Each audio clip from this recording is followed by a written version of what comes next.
All right. Hello, YouTube. Hello, Twitch. Sorry, I was a little late to the party today. Um, so what do I want to say? Happy Saturday. I hope everybody had a great week. Hope you're having a great weekend so far. Thanks for tuning in. My name is Nathan Goheen. As always, if you've got any questions or comments or anything, drop them in the chat. Let's dive right in. Today I wanted to talk about a quote that I had discovered this week, and I really like it. It's by Henri Matisse, who had a quote featured here maybe a couple weeks ago. Hi, Anne-Marie. Henri Matisse had a quote a couple weeks ago, but this is a very, very different quote that I liked and wanted to share. And Mr. Matisse said, "Everything that we see in our daily lives is more or less distorted by acquired habits. The effort to see things without distortion demands a kind of courage. And this courage is essential to the artist, who has to look at everything as though he were seeing it for the first time." And I love this message, and it's such an easy message for us to forget. It's so easy for us to devalue, degrade, as opposed to just exploring. It's easier to say no than it is to say yes.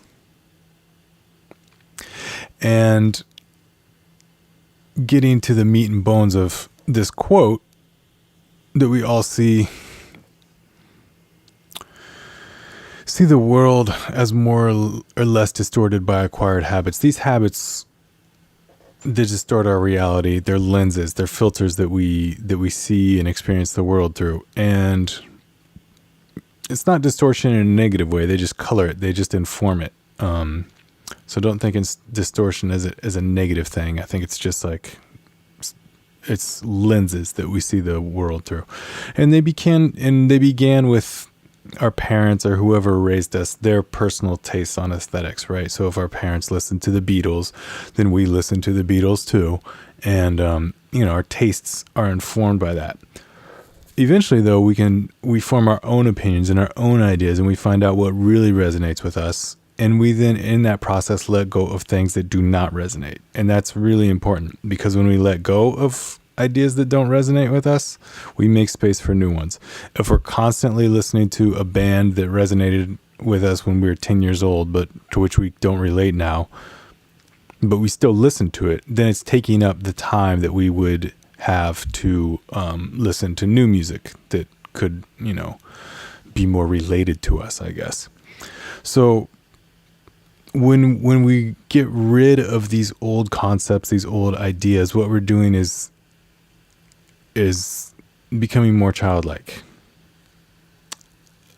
And that takes an act of courage, because children do not know everything, and they're okay with not knowing everything. As we get older, we like to know things. And we like to, it becomes, for some things, it becomes uncomfortable admitting that you don't know something, or admitting that you were wrong or something like that. But for a child, it's a little bit different, because they don't know any better. And so this courageous innocence that the children has, it's great, because when we can embody that, then we remove judgments. We remove judgments about ourselves. We remove judgments about others. And it allows us to experience life in a fresh way. It gives us freedoms to truly be creative. And when we're, working on music or whatever, before we cut ourselves off by saying this isn't good, or my hero or somebody that I looked up to would not do this, we just do it. We don't even think about if it's good or not. Or if we don't even think about if our musical influence would have done this. We're just doing it because it's caught our attention, and that alone is enough. Just, this has my attention. I'm going to keep playing with it, keep working with it until it doesn't have my attention anymore. Not, this has my attention. Wait a second, is it valid attention, or should I just drop it because it's not valid attention? Hi, Maria. Good to see you.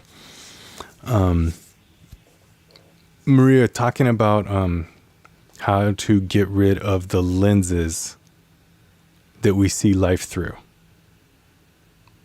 and try to look at everything as if we're seeing it for the first time, or hearing it for the first time, I guess, in, the case of the musicians. So this hearing or seeing everything for the first time, it gives us creativity, and it encourages us to explore an idea or a sound without needing to identify it first. And that for me has been very important, because I was always asking questions. What notes are these? What chord is this? Does this chord correctly follow that chord? And then the more comfortable I'm getting, and the more in this space of innocence and childlike, I'm saying, you know what? I don't need to identify this. I don't need to identify this. I can play it and be like, ooh, I like how this sounds, and then just keep developing it. And then maybe I'll come back to it and identify it later. But the identification of it does not need to be the second or third step.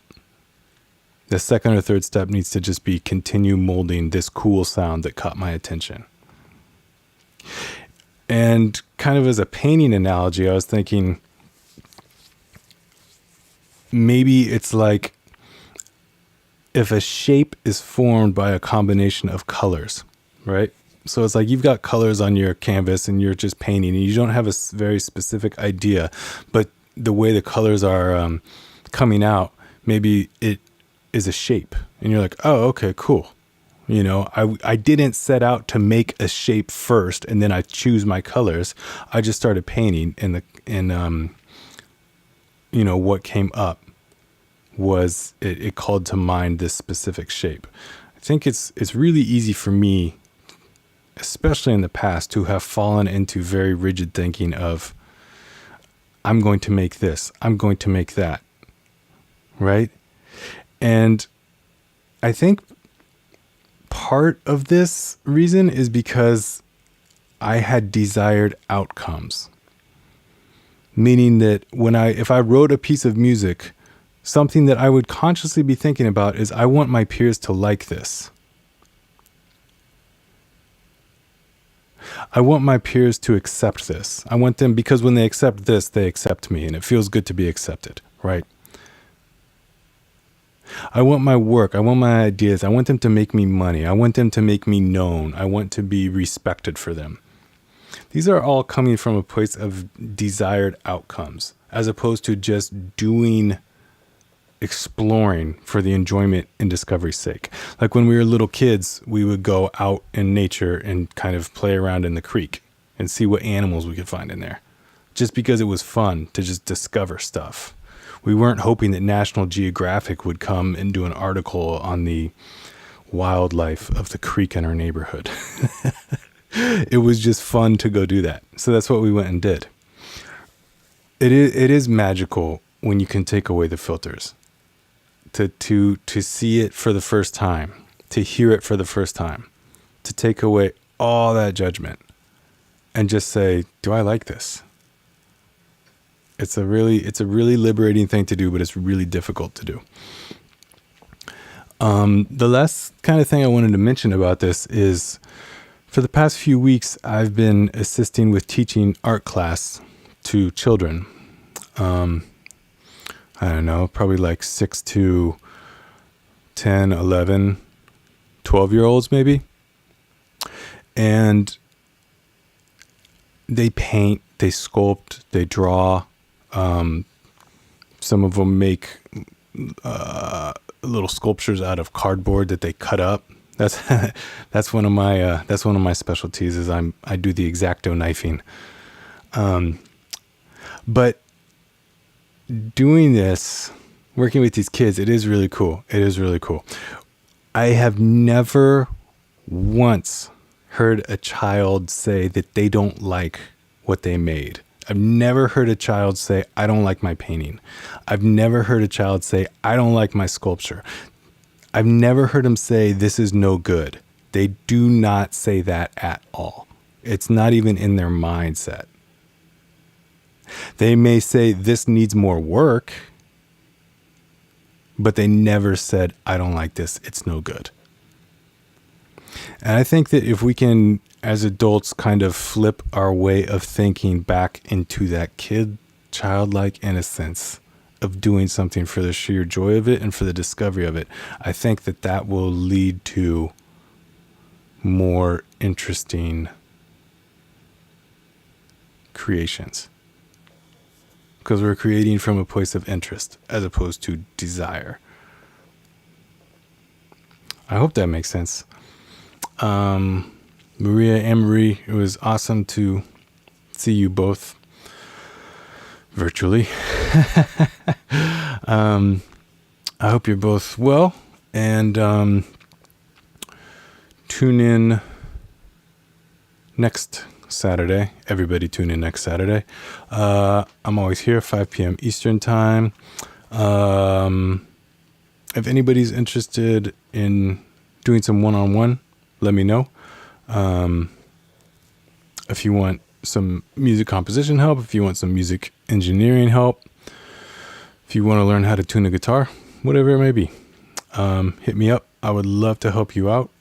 And check out the latest piece of music. It's down in the description of YouTube. Also, if you would like to donate to the Venmo, that would be awesome. And like, share, subscribe. Sorry to do all the plugs, but this is what social media is for,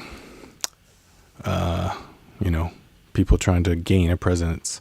So I'll see you all next week and have a fantastic rest of your day.